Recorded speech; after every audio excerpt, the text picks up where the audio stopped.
Okay, here are the live reports. Which of the two is better for the tape? We'll take a look behind me. We can see here that things are moving once again here at 93rd Street at I-5 northbound. It was closed for several hours, as you mentioned, because of a jackknife semi. Crews had to shut down the northbound lanes to replace the Jersey barriers and clean up a diesel spill. So drivers here are relieved that traffic's moving once again, something these folks wish they could experience. But check this out, they can't even move their cars. The weight of the snow was so heavy at this West Olympia apartment complex, the carport came crashing down on several vehicles, including Kara's. Our seems to have gotten the worst of all of them underneath the carport. My back windshield is gone, and all the other damage to it. So now we just have to wait for someone to come out and help get the stuff off the vehicles. So crushed carports, crushed awnings, we're seeing all of these things come down under the weight of all of the snow. Add to that the freezing rain that's now falling, and branches are crashing down left and right. In fact, the ice is making these tree branches so dangerously heavy that cleanup crews can't even do their work. The crews that are working in areas where there's no trees, which there isn't very many areas out here like that, they're still working. The crews where there's stuff breaking, we're pulling them back to a safe area. Hopefully this thing's going to be done by noon, and we're bringing in a bunch more crews out of Oregon and Idaho.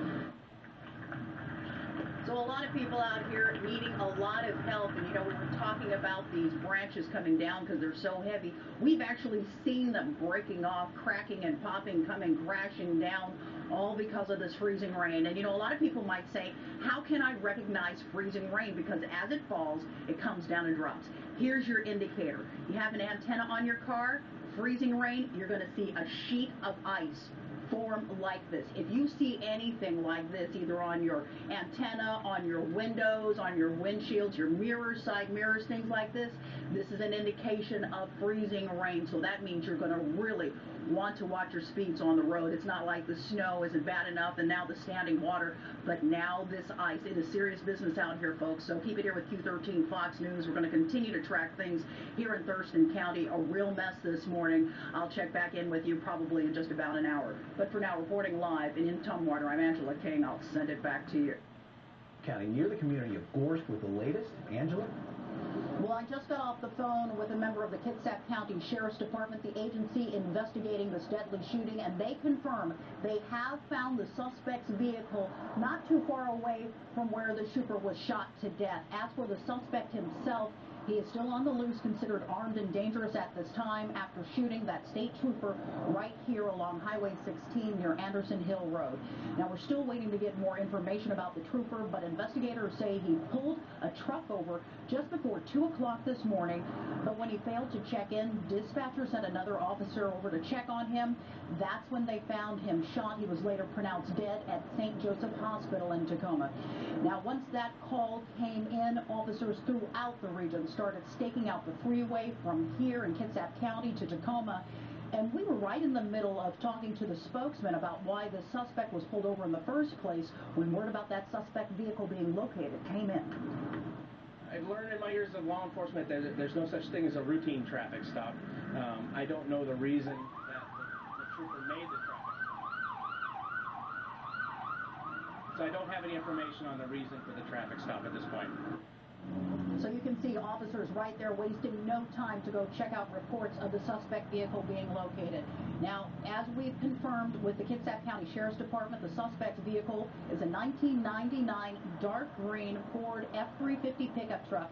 Again, it has been found about 2 miles away from where we are. And it was found so quickly in large part because as we were driving down here from Seattle, we noticed several reader boards along the freeway that had the suspect vehicle description information on it.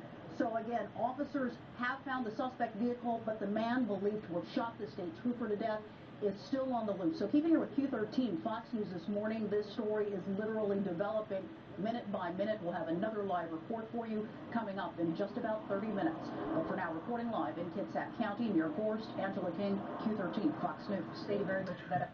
Anchor options. Good evening, and thank you for joining us tonight. I'm Angela King. Well, if it wasn't for the massive crowd that gathered in Florida today, the spotlight in the Trayvon Martin case might have been on Tacoma. Kirsten Joyce is live in the newsroom with more on the rally that was held there today by Trayvon's cousin. The unsealing of search warrant. Okay, and then switching out to the other anchor option, which is... Prosecutors say they have the evidence to prove that Josh Powell killed his wife Susan and then tried to cover it up. Thank you so much for joining us. I'm Angela King. Susan's family is reacting tonight. They are disappointed and sad that Powell was not arrested years ago, because had he been locked up, they say his two little boys would still be alive today. John Hopperstad joins us now from the newsroom with more. Okay, let me know.